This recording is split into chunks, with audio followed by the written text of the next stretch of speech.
Gelaran Kids Basketball League 2024 di hari kelima, tim NMB berhasil mengalahkan Eagles dengan skor 11-27 dalam pertandingan yang sangat sengit.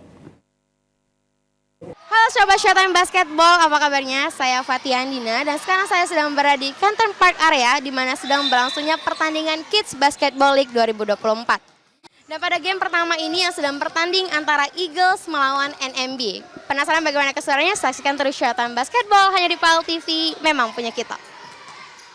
Game pertama di hari kelima event Kids Basketball mempertandingkan tim Eagles melawan NMB, yang hasilnya NMB berhasil unggul dengan skor 11-27.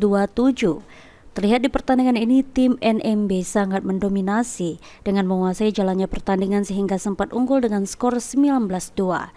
Dengan hasil ini, Coach NMB Gilang berharap supaya event KBL ini pertandingan anak seperti ini lebih banyak diadakan sehingga mereka nanti bisa tumbuh menjadi player yang baik nantinya dan berpengalaman. Harap pertandingan anak-anak seperti ini lebih banyak diadakan ya untuk membina dan juga agar masa depan basket di Indonesia lebih berkembang dimulai dengan sejak dini sehingga nanti mereka bisa tumbuh menjadi player-player yang baik dan berpengalaman dengan pengalaman waktu yang banyak ini.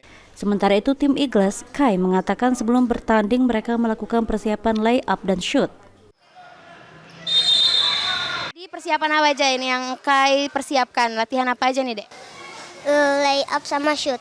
Ya pemirsa, pada game pertama tadi kita sudah menyaksikan pertandingan sengit antara Eagles melawan NMB dan dimenangkan oleh tim NMB dengan skor 27-11. Rian, PAL TV.